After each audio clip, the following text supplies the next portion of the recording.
अस्सलामुअलैकुम friends, welcome to my academy. तो friends, आज हम रिएक्ट जीरो टू हीरो की सीरीज के अंदर एक और वीडियो के साथ, एक बहुत ही इंटरेस्टिंग और बहुत ही इंपॉर्टेंट वीडियो के साथ आपकी खिदमत में हाजिर हुए हैं। आज की वीडियो में हम रिएक्ट में JSX का कॉन्सेप्ट जानेंगे। जी हाँ फ्रेंड्स, जावा स्क्रिप्ट XML का कॉन्सेप्ट देखेंगे हम आज की वीडियो के अंदर। तो आइए बगैर टाइम वेस्ट किए हुए आज की वीडियो को शुरू करते हैं। वीडियो शुरू करने से पहले यार, अगर आपने अभी तक इस चैनल को सब्सक्राइब नहीं किया हुआ तो यार सबसे पहले चैनल को सब्सक्राइब कर लीजिए और इस रिएक्ट जीरो टू हीरो की सीरीज को फॉलो कर लीजिए। तो आइए बगैर टाइम वेस्ट किए हुए आज की वीडियो को शुरू करते हैं।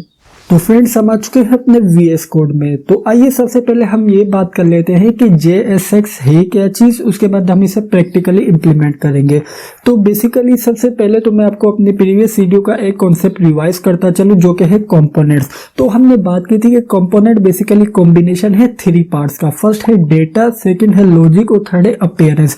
तो बेसिकली जो अपीयरेंस होता है उसके अंदर हम बताते हैं कि हमारा जो कंपोनेंट है वो किस तरह दिखना चाहिए। तो बेसिकली हमारा जो कंपोनेंट फ्रंट एंड पे किस तरह दिखना चाहिए, उसके लिए हम यूज करते हैं JSX। जी हाँ, जावा स्क्रिप्ट XML। इसके अंदर हम ये बताते हैं कि यार हमारा कंपोनेंट हमारे फ्रंट एंड के ऊपर किस तरीके से दिखेगा, या क्या क्या स्टाइलिंग अप्लाई होगी, या क्या क्या लॉजिक अप्लाई होगी। तो अब हम यहाँ पर JSX को बेसिकली जान लेते हैं कि पर्सनली बेसिकली JSX है क्या चीज। बेसिकली JSX जो है वो एक्सटेंशन है जावा स्क्रिप्ट का। इसके अंदर हम HTML, CSS और जावा स्क्रिप्ट का कोड जो है हम उसे कंबाइन करके पेश कर सकते हैं UI के ऊपर। तो उसके लिए हमारे पास स्पेशल स्टाइलिंग का कुछ वे होता है। तो आज की वीडियो के अंदर हम वो तमाम चीजें जानते हैं कि यार हम किस तरीके से अपने कंपोनेंट को स्टाइल कर सकते हैं, किस तरीके से यूजर को बेटर वे से अपना कंपोनेंट डिस्प्ले करवा सकते हैं। तो आइए उसके लिए अब हम यहाँ पर क्या करेंगे। सबसे पहले तो हम यहाँ पर हमारी फर्स्ट अप्रोच ये है कि हम बेसिकली माय एकेडमी रेस्टोरेंट का मेन्यू ऐप क्रिएट करने वाले हैं, जिसके अंदर हम सबसे पहली अप्रोच ये होगी कि यार हम सबसे पहले जो हमारे ऐप का जो या हमारे पेज का जो बेस है हम वो तैयार करें। उसके लिए हम यहाँ पर क्या करेंगे, सबसे पहले तो जो मेरे पास यहाँ पर डेटा है मैं इसे कर लेता हूँ फिलहाल इस तरीके से। तो फ्रेंड्स, अब मैं यहाँ पर सबसे पहले तो कुछ कंपोनेंट क्रिएट करने वाला हूँ। फर्स्ट मेरा कंपोनेंट होगा हेडर। तो बेसिकली मैंने यहाँ पर सिंपल हेडर के नेम से एक कंपोनेंट क्रिएट कर लिया और बेसिकली रिटर्न क्या करेगा, लेट से कि मैं यहाँ पर इसे रिटर्न करवा देता हूँ डिव टैग के अंदर, इसे रिटर्न करवा देता हूँ। तो मैं यहाँ पर सिंपल टाइप कर देता हूँ डिव। मैंने यहाँ पर सिंपल इस तरीके से टाइप कर दिया है डिव, और डिव के अंदर ले लेता हूँ H1 टैग और इसके अंदर मैं कह देता हूँ हेडर, या मैं यहाँ पर कह देता हूँ माय एकेडमी रेस्टोरेंट। तो फ्रेंड्स, इस तरीके से हमने यहाँ पर अपना एक कंपोनेंट क्रिएट कर लिया है हेडर के नेम से, और इसके अंदर हमने सिंपल H1 टैग के अंदर इंक्लूड कर लिया है माय एकेडमी रेस्टोरेंट। इसी तरीके से अब हम यहाँ पर एक काम करते हैं, सबसे पहले सेव करते हैं, चलते हैं अपने पेज के अंदर और देखते हैं कि क्या हमारे पास चेंजेस आई है। नहीं, क्योंकि हमारा ये जो कंपोनेंट है अब हमें इसे सिंपल ऐप के अंदर इंक्लूड करना पड़ेगा। तो अब हम यहाँ पर क्या करेंगे, अब हम यहाँ पर सिंपल ऐप जो नाम का जो हमारा कंपोनेंट है उसके अंदर हम सिंपल हेडर को सबसे पहले तो कर लेते हैं इंक्लूड। तो आइए अब हम यहाँ पर सेव करते हैं। सेव करने के बाद अब चलते हैं पेज में। तो जैसे ही पेज में है तो आप यहाँ पर देख सकते हैं कि हमारे पास यहाँ पर मैसेज डिस्प्ले हो रहा है माय एकेडमी रेस्टोरेंट। तो इस तरीके से हमने यहाँ पर अपने इस जो ऐप जो हम क्रिएट करने वाले हैं उसका हेडर क्रिएट कर लिया है। अब हम इसी तरीके से इसके अंदर फूटर क्रिएट करते हैं। तो अब हम यहाँ पर सिंपल फंक्शन का कीवर्ड टाइप करेंगे और इसके बाद अब हम यहाँ पर सिंपल टाइप करेंगे फूटर, और फूटर के अंदर अब हम यहाँ पर सिंपल इसे रिटर्न करवा लेंगे कुछ। हम यहाँ पर इसे क्या रिटर्न करवाएंगे, अब हम यहाँ पर एक काम करते हैं डिव के अंदर इसे कुछ रिटर्न करवा लेते हैं। तो फ्रेंड्स, अब हम यहाँ पर डिव टैग के अंदर H1 टैग के अंदर कह देते हैं वी या करंटली ओपन। हमारे पास यहाँ पर बेसिकली ये हमारे स्टेटस शो करेगा। तो हम यहाँ पर सिंपल टाइप कर देते हैं करंटली ओपन। अब हमारे पास यहाँ पर बेसिकली फुटर कंपोनेंट क्रिएट हो चुका है। तो फ्रेंड्स, अब हम यहाँ पर फुटर को भी ऐड करने वाले हैं अपने इस ऐप नाम के कंपोनेंट के अंदर, लेकिन अब हम यहाँ पर इसे सबसे एंड में इंक्लूड करेंगे। तो मैंने यहाँ पर एक छोटी सी मिस्टेक कर दी, मैंने यहाँ पर इसे फुटर टैग के अंदर इंक्लूड करना पड़ेगा। तो मैं यहाँ पर सिंपल टाइप कर देता हूँ फुटर। लेट से कि हमारे पास यहाँ पर फुटर टैग है। जी हाँ, हमारे पास यहाँ पर फुटर टैग है, तो मैंने यहाँ पर सिंपल इसे इंक्लूड कर लिया है फुटर टैग के अंदर। तो आइए सेव करते हैं। सेव करने के बाद अब आप चलते हैं अपने पेज के अंदर। तो जैसे पेज के अंदर आए तो आप यहाँ पर देख सकते हैं कि हमारे पास यहाँ पर फुटर के अंदर डिस्प्ले हो रहा है करंटली ओपन। तो फ्रेंड्स, इस तरीके से हमने यहाँ पर 2 कंपोनेंट क्रिएट कर लिए हैं। फर्स्ट है हमारे पास हेडर, सेकंड है हमारे पास फुटर, और इसी तरीके से जो मिडल वाला है वो है हमारे पास मेन्यूज। तो अगर आप यहाँ पर नोट करें तो हमारे पास यहाँ पर मेन्यूज जो है वो बहुत ज्यादा है। अब क्यों ना मैं यहाँ पर इसे सिंप्लीफाई करने के लिए कंपोनेंट क्रिएट कर लूँ मेन्यू आइटम्स के नेम से। उसके अंदर मैं सिंपल अपने इस मेन्यू नाम के जो कंपोनेंट है उसे इंक्लूड कर लूंगा। किस तरीके से करूंगा, मैं यहाँ पर सबसे पहले तो कंपोनेंट क्रिएट करता हूँ, फंक्शन का कीवर्ड टाइप करूंगा। उसके बाद मैंने यहाँ पर सिंपल अपने कंपोनेंट को नेम दे दिया है मेन्यू आइटम्स और इसके बाद मैं यहाँ पर सिंपल एक div टैग लूंगा। div टैग के अंदर मैं यहाँ पर सिंपल क्या करूंगा, सबसे पहले तो जो मेरा यहाँ पर मेन्यूज रेंडर हो रहे हैं सबसे पहले तो मैं यहाँ पर इसे करूंगा कट, और इसी तरीके से मैं यहाँ पर इसे अपने इस जो मेरा कंपोनेंट है उसके अंदर कर दिया है पेस्ट। तो आप यहाँ पर देख सकते हैं कि अब मेरे पास यहाँ पर जितने भी मेरे जो कंपोनेंट है, जो मेन्यूज के कंपोनेंट है, वो मैंने यहाँ पर सिंपल एक मेन्यू आइटम नाम का कंपोनेंट है उसके अंदर पैक कर दिया। तो बेसिकली मेरे पास यहाँ पर मेरी क्या अप्रोच चल रही है कि यार मैं जो अपने कंपोनेंट्स को जितना सिंप्लीफाई हो सके उतना सिंप्लीफाई करूँ इसे। तो आप यहाँ पर देख सकते हैं कि मैंने यहाँ पर अपने इस जो एप नाम का जो मेरा यहाँ पर कंपोनेंट था उसे मैंने सिंप्लीफाई से सिंप्लीफाई कर दिया। तो आप यहाँ पर देख सकते हैं कि अब मेरे पास यहाँ पर सिंपल हेडर और फूटर डिस्प्ले हो रहा है। तो आइए पेज में चलते हैं। तो आप यहाँ पर देख सकते हैं कि हमारे पास यहाँ पर जस्ट हेडर और फूटर डिस्प्ले हो रहा है। अब हमें यहाँ पर क्या करना पड़ेगा, अब हमें यहाँ पर जस्ट मेन्यू आइटम्स वाला जो मेरा कंपोनेंट है मैंने उसे सिंपल उसे रेंडर करवा देना है। तो मैं यहाँ पर क्या करूंगा, मैं यहाँ पर सिंपल टाइप कर लूंगा मेन्यू आइटम्स। तो मेरे पास यहाँ पर इस तरीके से मेन्यू आइटम्स वाला जो कंपोनेंट है वो कंप्लीट रेंडर हो जाएगा। तो आप यहाँ पर अगर नोट करें, लेट से मुझे चेक करने दीजिए इसके अंदर क्या इशू आया। मैंने यहाँ पर रिटर्न की जो स्टेटमेंट है वो यूज नहीं की, तो मैं यहाँ पर सिंपल इसे रिटर्न भी तो करवाना होता है। मैंने यहाँ पर जो मेरा कंपोनेंट रेंडरिंग का जो सेटिंग रूल है उसे फॉलो नहीं किया, तो इसी वजह से मेरा यहाँ पर कंपोनेंट रेंडर नहीं हुआ। अब मेरे पास यहाँ पर आई होप मेरा कंपोनेंट रेंडर हो जाएगा। तो आइए अब चलते हैं पेज में। तो जैसे ही पेज में आए तो आप यहाँ पर देख सकते हैं कि अब हमारा यहाँ पर कंपोनेंट रेंडर हो चुका है। तो फ्रेंड्स मैं काम करता हूँ यार, मैं यहाँ पर सबसे पहले तो इसके अंदर कुछ स्टाइलिंग अप्लाई कर लेता हूँ। मैं क्या करने वाला हूँ, अब अपने कंपोनेंट्स के अंदर स्टाइलिंग अप्लाई करने वाला हूँ। अब हमारे पास यहाँ पर रिएक्ट के अंदर या JSX की मदद से हम डिफरेंट वे से अपने इन कंपोनेंट को स्टाइल कर सकते हैं। जिस तरीके से हम CSS के अंदर डिफरेंट वे से अपने कंपोनेंट्स को स्टाइलिंग कर सकते हैं, इसी तरीके से JSX के अंदर भी हम डिफरेंट वे से अपने कंपोनेंट को स्टाइल कर सकते हैं। फर्स्ट है हमारे पास इनलाइन स्टाइलिंग के, हम अपने कंपोनेंट का जो लेट से कि हमारे पास H1 टैग है उसके अंदर ही हम स्टाइल अप्लाई कर लें। और सेकेंड है कि हम एक एक्सटर्नल CSS फाइल इंक्लूड करें, उसके हम अपने इस कंपोनेंट के साथ लिंक करें। ये काम भी हम करेंगे। और इसी तरीके से हमारे पास हम टेलविन फाइल और हम इसी तरीके से सॉस फाइल, इसी तरीके से डिफरेंट जो हमारे स्टाइलिंग के जो मेथड है वो तमाम हम अपने कंपोनेंट्स के ऊपर अप्लाई कर सकते हैं। तो अब हम यहाँ पर क्या करेंगे, सबसे पहले तो यार इनलाइन स्टाइलिंग देख लेते हैं। इनलाइन स्टाइलिंग किस तरीके से कि लेट से कि मेरे पास यहाँ पर जो मेरा बिरयानी के नाम से जो मेरा कंपोनेंट है H1 टैग के अंदर जो डिस्प्ले हो रहा है, मैं इसका कलर कर देता हूँ रेड। अब मेरे पास यहाँ पर जो मैं CSS का जो मेरा मेथड था उसके अंदर मैं क्या करता था, सिंपल मैं स्टाइल टैग यूज करता था। उसके अंदर मैं यहाँ पर सिंपल स्ट्रिंग फॉर्म के अंदर मैं बता देता कि लेट से कि कलर क्या होना चाहिए, किस तरीके से होना चाहिए। लेकिन हमारे पास यहाँ पर इसका स्टाइल थोड़ा बहुत डिफरेंट है। डिफरेंट किस तरीके से कि हमें यहाँ पर सबसे पहले तो दो कर्ली ब्रेसेस यूज करने पड़ेंगे, और मुझे यहाँ पर अब इन कर्ली ब्रेसेस के अंदर in form of object data pass करना पड़ेगा कि मैं अपने कंपोनेंट को क्या स्टाइल देना चाहता हूँ। तो मैंने यहाँ पर ऑब्जेक्ट की फॉर्म के अंदर डेटा देने वाला हूँ। तो मैं यहाँ पर सिंपल टाइप कर देता हूँ क्या जो कलर है वो होना चाहिए रेड। तो मैं यहाँ पर एक काम करता हूँ, इसे भी स्ट्रिंग की फॉर्म के अंदर दूंगा। तो मैंने यहाँ पर सिंपल पास कर दिया कि जो मेरा कलर है वो रेड होना चाहिए। इसका मतलब ये कि मेरे पास यहाँ पर जो मेरा H1 टैग है उसका कलर हो जाएगा रेड, क्योंकि मैंने यहाँ पर इसे ऑब्जेक्ट की फॉर्म के अंदर डेटा पास किया है। तो मैं आइए चलते हैं अपने इस पेज के अंदर। तो आप यहाँ पर देख सकते हैं कि जो मेरा यहाँ पर बिरयानी वाला जो मेरा H1 टैग है उसका कलर हो चुका है रेड। तो फ्रेंड्स इस तरीके से हमने यहाँ पर क्या किया, हमने यहाँ पर इनलाइन CSS अप्लाई की है। लेट से मेरे पास यहाँ पर इसका फॉन्ट साइज अगर मुझे इंक्रीज या डिक्रीज करना होगा तो मैं यहाँ पर क्या करूंगा, मैं यहाँ पर सिंपल टाइप कर दूंगा फॉन्ट साइज।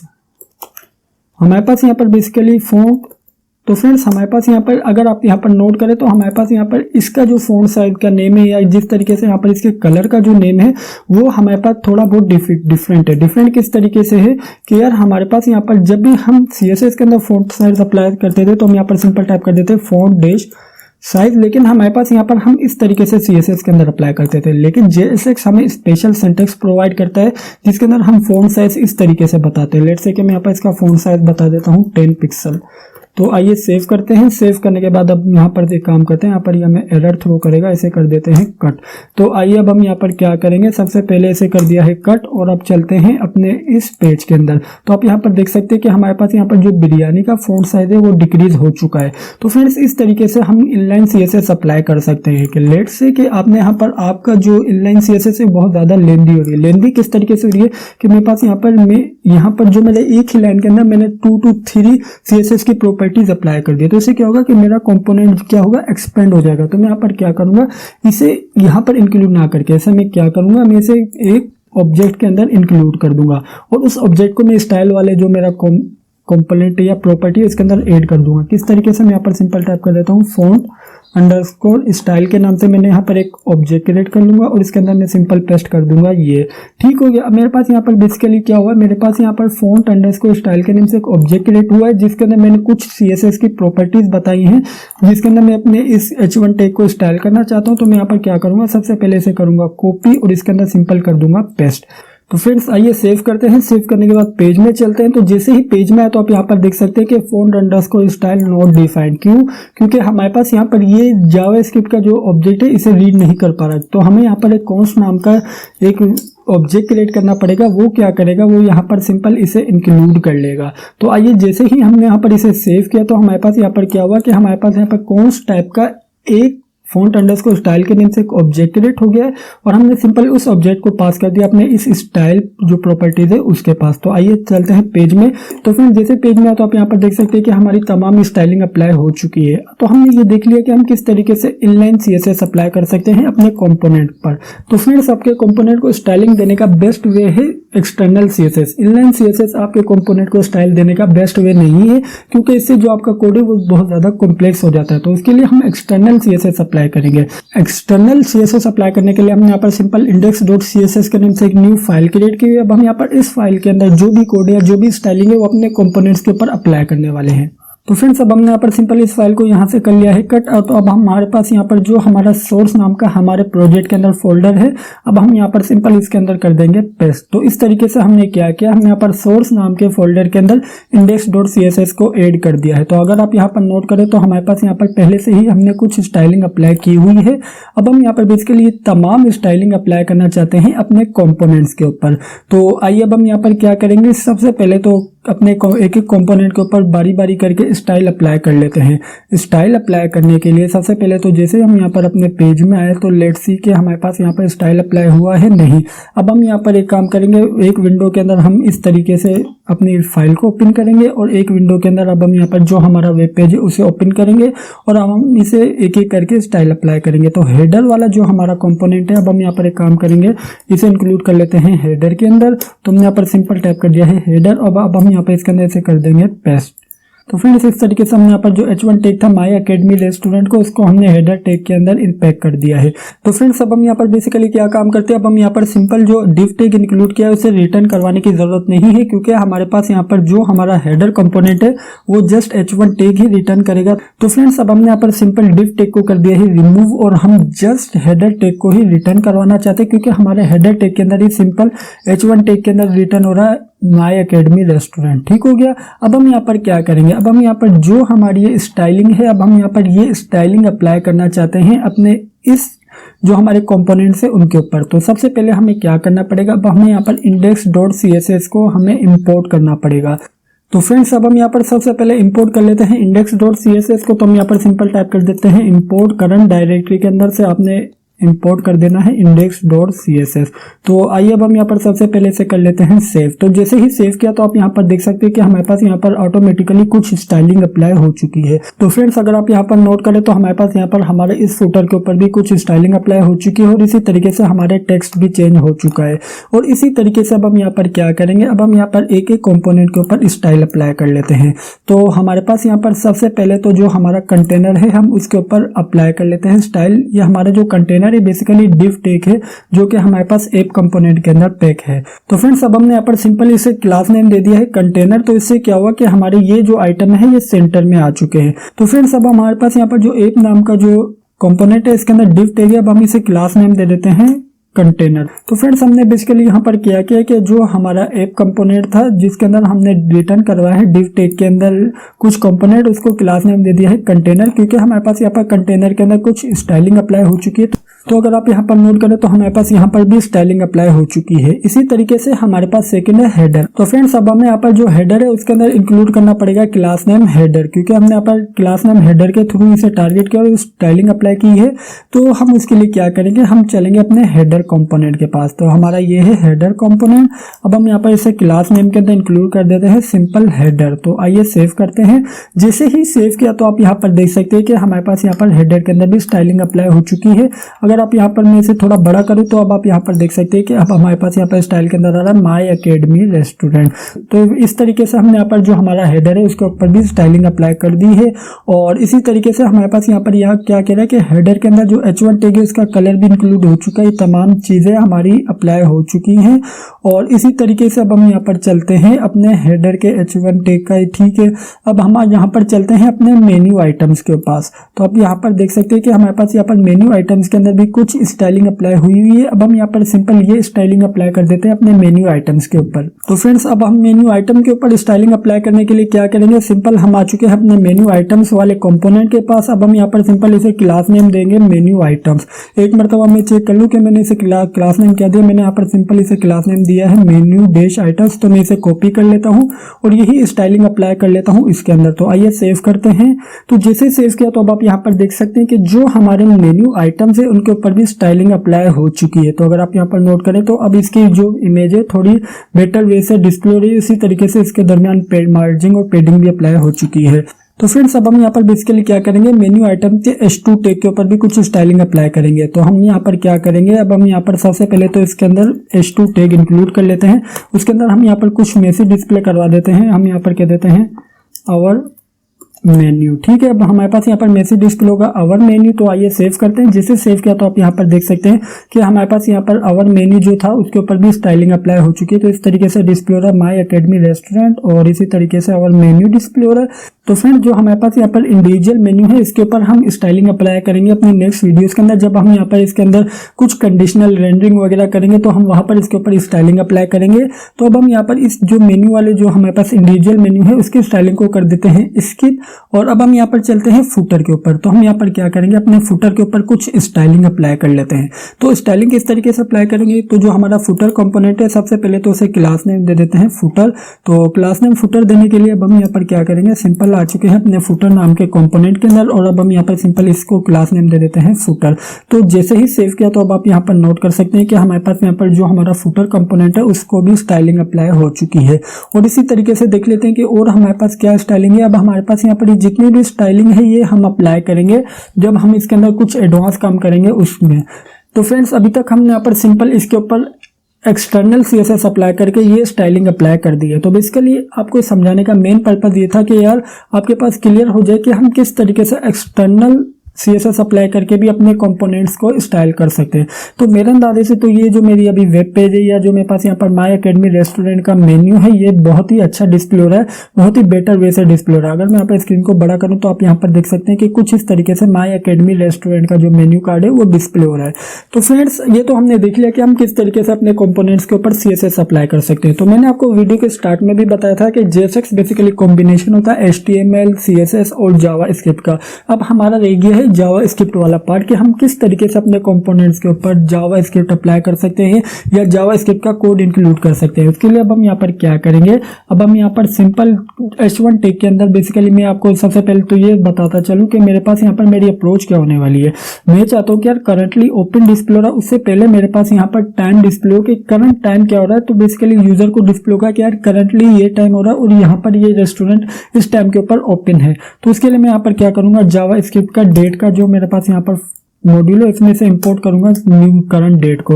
तो मैं यहाँ पर सिंपल टाइप कर दिया है न्यू डेट डॉट।